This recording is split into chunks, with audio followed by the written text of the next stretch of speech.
কথা গুরুত্ব দিয়ে শুনতে হয়। আরো সে মোয়াল্লায় যে কালেমা লেখা এটা দেখলো কে প্রথম, এটা আদম আর হাওয়াকে যে দার স্মরণ দেবে পাঠাই দিছে। আরফাতের ময়দানে যখন একত্রিত হয়ে গেছে, দেখা আল্লাহর নামের ডাইনে একটা নাম। আমার আদম হাওয়া বললেন, মালিক ওই তোমার ডাইনে যে নামটা আছে মোহাম্মদের রাসূলুল্লাহ, ওই নামের গুণে তুমি আমাদের গুনাহ মাফ করে আল্লাহ তার পিয়ারা হাবিব হযরত মুহাম্মদ রাসূলুল্লাহ সাল্লাল্লাহু আলাইহিস সালাম দয়াল নবীর নামের গুণে আদম হাওয়ার গুনাহটাকে মাফ করে দিলে। জোরে জোরে কই সুবহানাল্লাহ। সুবহানাল্লাহ। কে দেখে কারে দেখায়? একজন আর একজনের কাছে কয়। প্রথমে আদম দেখে, তারপরে দেখে হাওয়ায়। সৃষ্টিটা হয়েছেও সেইভাবে। যখন কলমকে হুকুম করলো তুমি লেখো, কলমের মাথা ফেটে গেল। বাবারে কলমের মাথা ফেটে গেল, এখানে এলো দুইজনকে ডিভাইডেড করে দেওয়া হইল। অর্থাৎ আহাদ আল্লাহ, যে আল্লাহর কোনো সুরত নাই, আলী ভেদাল আহাদ আল্লাহ, এটা আল্লাহর কোনো সুরত নাই, লা শরীক। যখন আহম্মদী সুরত পাইল, আলিফ হে মিম দাল হইল, অর্থাৎ মিম সংযুক্ত হইল। যখন আহম্মদ হইল, এখানে আহাদ কলেমা প্রকাশ পাইল। আমার রাসূল সেটা দেখতে পাইল। আমার রাসূল কয় লা ইলাহা ইল্লাল্লাহ। এটা হলো ফরজ না, এটা সুন্নত। নাই কোনো মাবুদ আল্লাহ ছাড়া আছে আল্লাহ, এটা হলো সুন্নত। এটা রাসূল পাঠ করে তাই সুন্নত। আর আল্লাহ পরে মোহাম্মদের রাসূল আল্লাহ, এটা হইলো ফরজ। আল্লাহ বলেন মোহাম্মদের রাসূল আল্লাহ।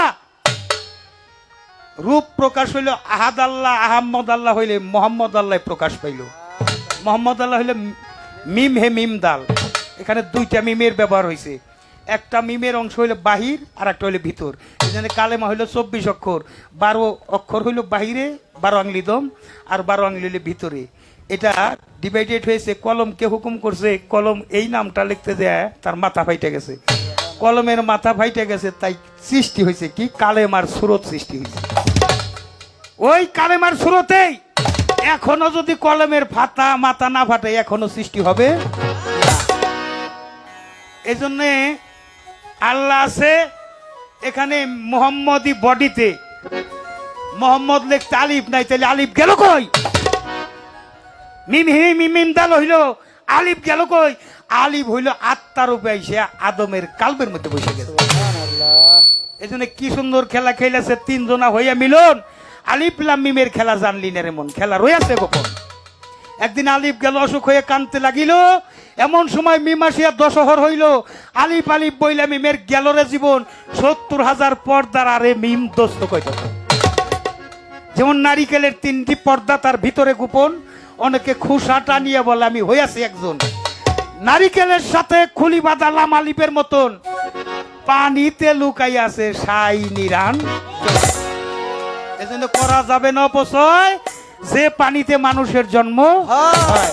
এই জন্য বিসমিল্লাহ যখন তৈরি হয়ে আসলো, মোহাম্মদী বডি গঠন হইল। আল্লাহ ওই বডির মধ্যে লুকাইলো। জাত হইল 5টা।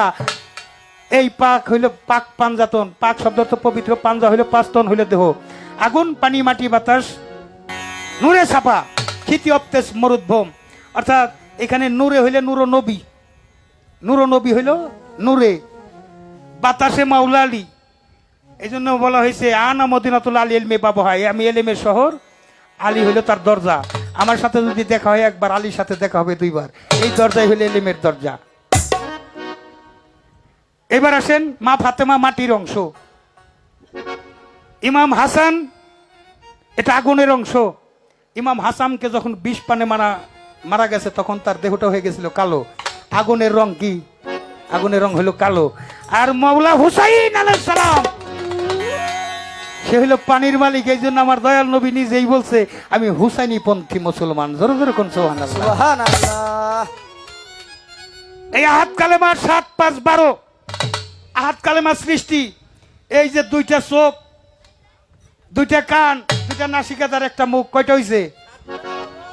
সুরত পাইছে মোহাম্মদ। ও বাবা, মোহাম্মত হয় কি দেখলে? কি দেখলে? পাছা দেখলে? এই জন্যই ময় মুরব্বীরা কয় মুখে কেউ আঘাত কইর।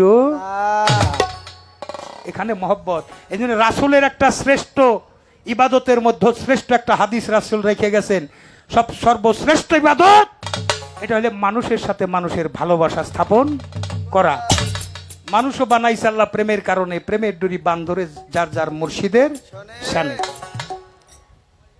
এবার এই কথার জবাব করলাম, এটা রাহাত কালেমা পাঠ করে আমার রাসূল, আর তৈয়ব কলেমা পাঠ করে হইলে আমার আল্লাহ নিজে, মোহাম্মদের রাসূল আল্লাহ। এই হলো কালেমার বেশ বৃত্তান্ত। এর মধ্যে আমি যদি একটু প্রশ্ন করি, এবার আপনারা বয়াতে আমি হইলাম প্রশ্নকারী, জবাব দিবেন আপনারা। আচ্ছা, এই যে বিএনপির মার্কাটা কি? ভয় নাকি? ধানের শীষ। ওই যে টুপিয়ালা গোমার্কা জানি কি? হ্যাঁ, চাচার মার্কা। আর একটা নাই কইলেন মানুষের মার্কা, কলেমার মার্কা কি? মানুষ। কি রহমান ভাই, কলেমার মার্কা? কলেমার মার্কা হইল মানুষ। এই মানুষকে দেখলে কলেমা দেখা হয়ে যায়। এই জন্য বাবার গানে লিখছে, সাবত কোরআন মানব দেহ কইরা লগা ফানা, কলেমা পড়লেই মুসলমান হইবা না। এইবার আমার দয়াল নবী যখন মাতৃগর্ভে, বয়স তার 7 মাস, আমার মা মেনার নাক ফুল পড়ে গেছে। আব্দুল্লাহ চলে গেছে শ্যাম শহরে, সেখানে যে মারা গেছে। বাবার জানা যায় যে শরিক হইছে, শরিক হওয়া হইছে একটা মাসুম বাচ্চা রূপ ধরেই, কিন্তু তার চেহারার সাথে ওই জায়গায় কারো চেহারার কোনো মিল ছিল না। পোশাকের সাথে কারো পোশাকের মিল নাই। নূর নবী হইল আমার নবী, হইল নূরে নবী। নূর নবী ওইখানে বাবার জানা যায় শরিক হইয়া মাতৃগর্ভে ফিরে আসছে। কিন্তু ফিরে আসার পথে যখন আসে, তখন 2 ব্যক্তির সাথে দেখা হয়েছে। সেই 2 ব্যক্তিকে, ওই যে 2জনই তার চাচা। দাদার নাম হইল মুত্তালিব, চাচা হইল আব্দুল্লাহ আর আমির হামজা। এরা ব্যবসা ক্ষেত্রে গেছিল। এই 2জন ওই মাসুম বাচ্চা তার হাতে হাত দিয়ে বলছিল, তুমি কে? বলছিল, আমি মোহাম্মদ রাসূলুল্লাহ। কয়েক কালেমাটা পড়াও। এখানে পড়াই আসছে মাতৃগর্ভে থাকতেই। তারপরে আর একটা বিষয় আছে, এটা হাদিসের মধ্যে পাওয়া যায়। কুটনি বুড়ি নাকি ময়মন কুটনি গেছিল, তখন রাসূল আমার হাত টেনে ধরছিল থাপা দিয়ে, পড়ো তুমি কলেমা। কলেমা পড়ছে, তারপরে ছাড়ছে। আর 4জন আমার দয়াল নবী পর্দা দুনিয়ায় তল্লাত করার আগে আমার আল্লাহ হুকুম করে দিয়েছে ফেরেশতাদের, যাও আমার নূরে মোহাম্মদকে নিয়ে আসো 7ম আকাশে। আমি দেখার আগে এই পৃথিবীর সৃষ্টি জগতে কেউ যেন দেখতে না পায়। নিয়ে গেছে ফেরেশতারা। কোথায়? 7ম আকাশে। আল্লাহ নিজে দেখছে, ফেরেশতারা নিচে। আল্লাহ যে দেখছে, ফেরেশতা 4জন দেখছে। ওই 4জন ফেরেশতাই তখন তারা এরাদায় মুরিদ হয়ে গেছে। এই তো আসা যাওয়ার মধ্যে দিয়ে। এর মধ্যে আমার দয়াল নবী পর্দা দুনিয়ায় আসছে। এক পক্ষ যায় দেখে একটা ছেলে হইছে, যেটা আমার নবীর বংশীয়। আর আবু জহেলের বংশীয় যারা, তারা যায় দেখছে একটা মেয়ে হইছে। 2 পক্ষে নিয়ে পাল্লাপাল্লি হইছে। তারপরে 2 পক্ষ যায় দেখেছে আমার রাসূল ছেলেও না মেয়েও না। এটা হইল গান নিগুর তত্ত্ব। আমার রাসূল এক সময় প্রকৃতি, আবার এক সময় নিজেই পুরুষ। পুরুষ ও প্রকৃতি যিনি রাসূল রূপে আগমন করলেন, তিনি ধন্য হইল এই ধরনী উম্মতকে করিতে উদ্ধার। দিনের সর্দার রাসূল আমার, দিনেরই সর্দার। সাইজির পদে আছে কালাম। এই পর্যন্ত আমি রাখলাম। আরো যদি কোনো কথা জানবার থাকে। খারাপ লাগতেছে দরদরিয়া? হ্যাঁ, তবে একটা কথা বলি, কালেমার কাছে গেলে কালেমা হওয়া যায়। কালেমা হইলে আমার আলম চান, আপনারা তাকে কোন চোখে দেখেন না। টিপু চান তার যোগ্য মনে করছে, তাই কিন্তু খিলাফত দিয়ে দিছে। শুরু হয়েছে ছোট থেকে, আস্তে আস্তে কিন্তু বাড়তেছে, আস্তে আস্তে বাড়তেছে। যদি হইল বয়সের মধ্য দিয়া রেসালত, নবুয়ত, মাওলাইয়াত এগুলো ঠিক করে যখন সে হেদায়েতে যাবে, তখন আস্তে আস্তে সেও আপনাদের কাছে সেই গ্রহণযোগ্যতায় চলে আসবে। কেমনে? একটা চুম্বক লোহা বাবা, তার কাছে যদি গুড়া লোহা যায়, ওটা টান দিয়ে তার কাছে টাইনে নিয়ে জাতে জাত বানাইয়া দেয়। ইসুফ সরকার, দাদা আমি জানি না কিছু, আমি কিছু জানি না। বাবা রশিদ চান যে কত বড় ম্যাগনেট ছিল, আমরা অনেকেই তার অনুসারী আছি। রহমান ভাই, গুরু যদি কোনো ভক্তর কইয়া দেয় ওটা তাই হয়ে যায়। গুরু যদি কোনো ভক্তর কইয়া দেয় হয়ে যায়। পরিবেশটা করতে হয় গুরু ভক্তের, ভক্তের পরিবেশ করতে হয়। কখনো যদি গুরুর অনুগত্য হয়ে যায়, গুরু ভক্ত হইলে অদল বদল হয়ে যায়, গুরু টান দিয়ে তার কাছে নেয়। আমি তার জ্বলন্ত প্রমাণ। বাবার সাথে আমার জীবনের শেষ গান রহমান ভাই হারমোনিয়াম মাস্টার, ছাত্তাররা দোহারি করে, ছাত্তার সরকার সহ আনোয়ার সরকার, দিগলগাঁও চাঁদপি সাহেবের বাড়িতে। আজ আমার মনে পড়ে বাবা একটা কথা লাস্টে বলছিল, বাউল বিচার গান বাংলাদেশে যতজনই গাক, আমার জালালকে মাইনাস করে 5 জন নাই, 5 জনের একজন আমার জালাল সরকার। আমি কিন্তু বাবা তখন 50 জনের সিরিয়ালে ছিলাম কিনা সন্দেহ, যে গুরুগুলো কয়ে দিলে হয়ে যায়। বাবা যদি সাইরে কইছে স্বর্ণ, ওটা স্বর্ণ হয়ে গেছে। গুরু যদি ভক্তকে বইলে দেয়, ওটার কাঞ্চা সোনা থাকে না, ওটাই পরিণত হয়ে যায়। ওই মুর্শিদ জানায়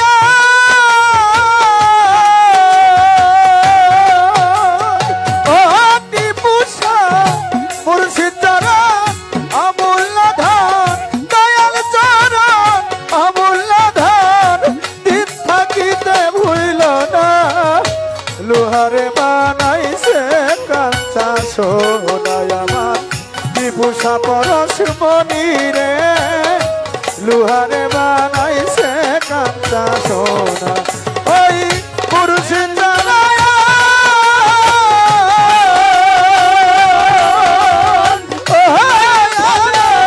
বাজার চরণ অমূল্য ধন, দয়াল চরণ অমূল্য ধন, দিন থাকিতে হইল না, লোহারে বানাইছে কাঞ্চা সোনা, মুরাইয়াল পরশমণি রে, লোহারে বানাইছে কাঞ্চা সোনা।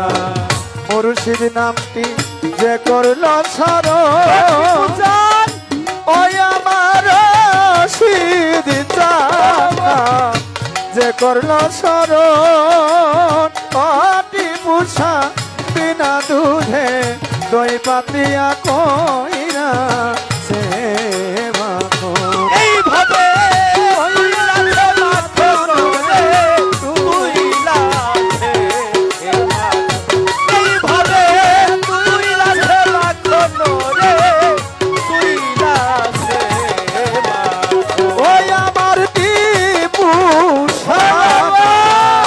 যে করল স্মরণ, বাজার বিনা দুধে দই পাতিয়া তুইলা সে মাখন, বাজান সেই মাখন করিলে ভক্ষণ, সেই মাখন করিলে ভক্ষণ,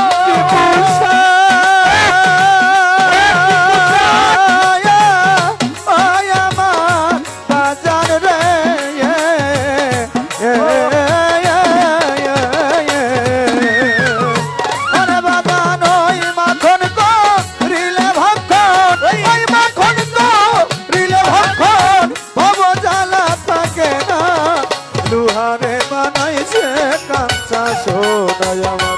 মুর্শিদ পরশমণি রে, লোহারে বানাইছে কাঞ্চা সোনা, আমার মুর্শিদ চরণ অমূল্য ধন, মুর্শিদ চরণ অমূল্য ধন, দিন থাকিতে ভুইল না, লোহারে বানাইল রে কাঞ্চা সোনা, দয়াল পরশমণি গো, লোহারে বানাইল রে কাঞ্চা সোনা।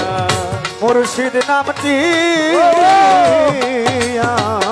মুর্শিদ নামে ছাড়রে নিঃশ্বাস, অবাদি মন তমের ঘরে খান পাতিয়া করো নায়াস, ওরে তুমি করো নায়াস রে, করো নায়াস, ও তুমি করো নায়াস রে, করো নায়াস, ওই আমার রশিদ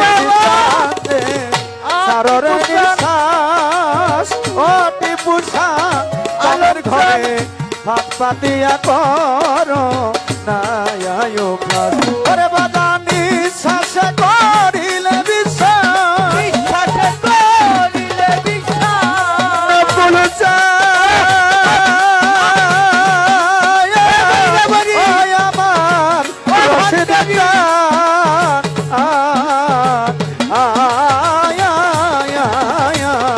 বাজান নিঃশ্বাসকে করিলে বিশ্বাস নিঃশ্বাসে করিলে বিশ্বাস অবদানা থাকে না লোহারে বানাইছে কাঁচা সোনায় আমার মুর্শিদ পরশমণি রে দয়াল পরশমণি রে লোহারে বানাইছে কাঁচা সোনা আমার মুর্শিদ জানায়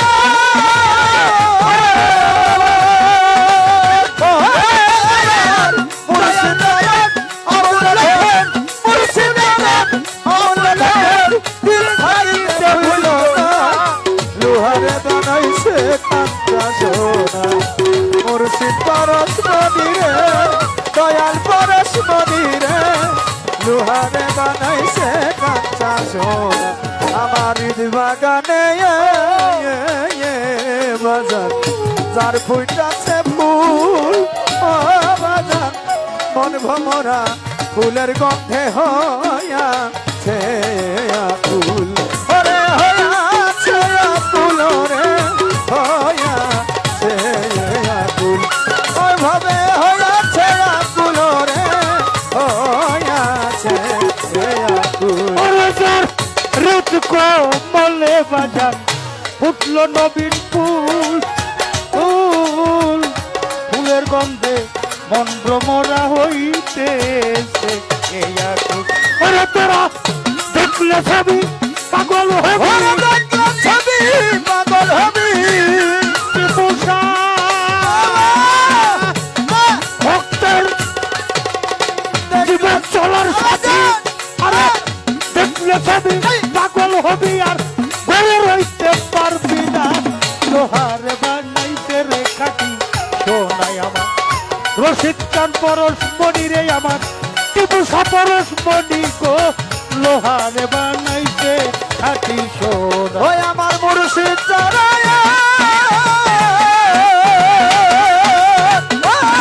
আমার বাবার চরণ অমূল্য ধন দয়াল চরণ অমূল্য ধন দিন থাকিতে ভুইল না লোহারে বানাইছে কাঁচা সোনায় আমার মুর্শিদ পরশমণি রে লোহারে বানাইছে কাঁচা সোনা ফকির কালু কয় ওরে পাগল মন ও পাগল মন সরলে গরল মিশাইয়া হারাইলি রতন ওরে বাজার হারাইলি রতন রে হারাইলি রতন ওরে বাজার হারাইলি রতন রে হারাইলি রতন ওরে ফকির কালু কয় ওরে পাগল মন ও পাগল মন সরলে গরল মিশাইয়া হারাইলি রতন আরে বেটা সরল দেশে গেল রে সরল দেশে গেল রে সরল কাছে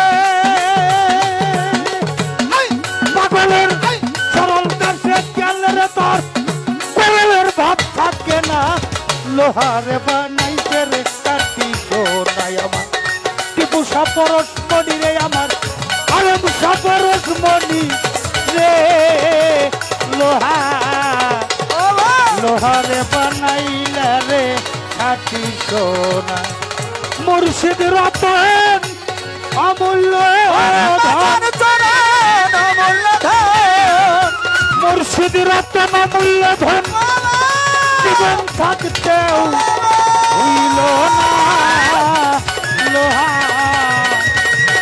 লোহারে বানাইতে রে খাটি সোনা আমার রশিদ চান আসিফ চান নকুল চান মাইনুদ্দিন চান টিপু চান আলম চান দয়াল চান পরশমণি গো লোহারে বানাইলে রে খাটি সোনা এই লোহারে বানাইতে রে খাটি সোনা